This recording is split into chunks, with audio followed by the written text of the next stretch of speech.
ఈరోజు కొన్నూరు నియోజకవర్గంలోనే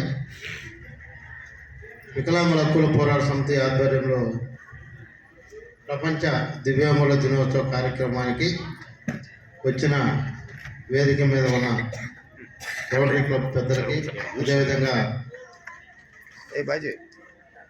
మరి ఆల్ పార్టీస్లో ఉన్న కొంతమంది పెద్దలకి, అదేవిధంగా నా ఒక దివ్యాంగులకి, దివ్యాంగుల అన్నదమ్ములకి, అదేవిధంగా వేదిక ముందు ఉన్న నా ఒక దివ్యాంగుల అన్నదమ్ములకి, అక్క చెల్లెలకి, పెద్దవారందరికీ కూడా తెలియజేస్తూ ఉన్నా.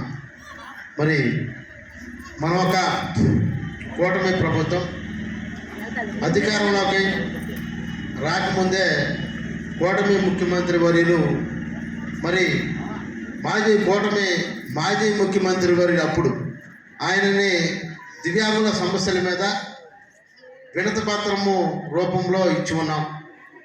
మరి కూటమి ప్రభుత్వం అధికారంలోకి వచ్చిన తర్వాత కూడా మరి మొన్న నవంబర్ 8వ తారీఖు నాడు ప్రపంచ దివ్యాంగుల దినోత్సవం డిసెంబర్ 3 కావున దీన్ని పురస్కరించుకొని మరి మన డిసెంబర్ 3వ తారీఖు నాడు మన ముఖ్యమంత్రి వర్యులు ఏ అయితే ప్రకటించాడో వాటినన్నింటినీ కూడా వినతి పత్రం రూపంలో ముఖ్యమంత్రి వర్యులకి, అదేవిధంగా ఉప ముఖ్యమంత్రి వర్యులు మా ఒక పవన్ కళ్యాణ్ గారికి కూడా ఆ రోజు ఇచ్చి ఉన్నాం.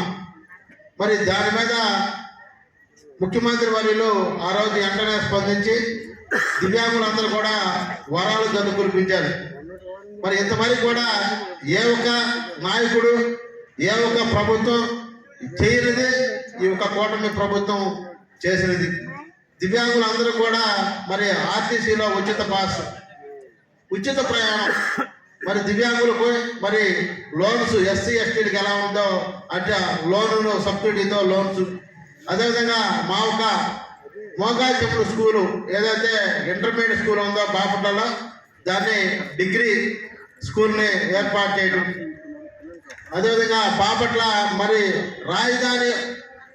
రాజధానిలో దివ్యాంగులు గౌరవించడం, దివ్యాంగులకు ఒక పెద్దపేట వేసినందుకు ముఖ్యమంత్రి వర్యులకి మేమందరం కూడా ఆయన శిరస వచ్చి నమస్కరిస్తూ ఉన్నాం. ఎందుకంటే దివ్యాంగులు భవనాన్ని ఏర్పాటు చేస్తారని చెప్పి తెలియజేసి ఉన్నారు.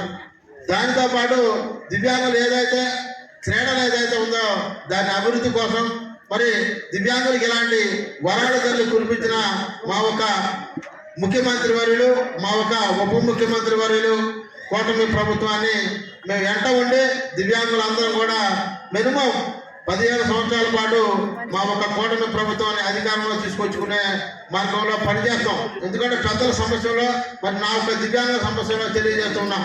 మరి గతంలో పెన్షన్ పెంచమంటే జగన్మోహన్ రెడ్డి గారు పెన్షన్ పెంచల, మరి చంద్రబాబు నాయుడు వెళ్ళేటప్పుడు 2019లో మరి 3000 రూపాయలు పెన్షన్ చేసిన మరి ఘనత మరి చంద్రబాబు నాయుడు గారిది. మరి ఇప్పుడు కూటమి ప్రభుత్వం వచ్చిన తర్వాత పెంచింది కూడా ఆయనే. కావున మినిమం 15 సంవత్సరాల పాటు కూటమి ప్రభుత్వం అధికారం ఉండేటట్టు మనందరం కూడా పనిచేయాలి. మరి మన కోసమే కాదు, మన వెనకాల ఉన్న యువత అనేక రకాల కంపెనీలు కానీ తీసుకొస్తేనే రాజధాని డెవలప్ అయింది. ఉద్యోగ ఉపాధి అన్ని విధాలుగా కూడా మనం డెవలప్ అవడానికి మినిమం 15 సంవత్సరాల పాటు మన ఒక కూటమి ప్రభుత్వాన్ని అధికారంలో తీసుకొచ్చుకోవడానికి మనందరం దివ్యాంగులందరం కూడా కలిసికట్టుగా పనిచేయాలని, అదేవిధంగా మన ఒక పొన్నూరు నియోజకవర్గం ఎమ్మెల్యే మరి దూర్పాలె నరేంద్ర గారు ఇంకా ఆయన రాలేదు. మరి ఆయన రాకపోయినా మేము ఆయనకి మా ఒక దివ్యాంగుల దినోత్సవ శుభాకాంక్షలు మరి వారోత్సవ శుభాకాంక్షలు తెలియజేస్తున్నాం. మా ఒక దివ్యాంగులను పొన్నూరు ప్రాంతంలో ఉన్న దివ్యాంగులకి మరి చంద్రబాబు నాయుడు గారు ఎలా చేస్తున్నాడో మరి ఈ నియోజకవర్గంలో కూడా దివ్యాంగులకు కావాల్సిన అన్ని కూడా మరి చేయాలని, మరి కొంతమంది చేసి ఉన్నాడు, ఇంకా కొన్ని చేయాలని చెప్పి వేదిక పైన ఉన్న మరి నాయకులకి అందరూ కూడా పెద్దాయనికి తెలియజేయవలసిందిగా మరి కోరుకుంటూ ఈ అవకాశం ఇచ్చిన మరి మాధవ గారికి మరి ధన్యవాదాలు తెలియజేస్తూ ఉన్నాను.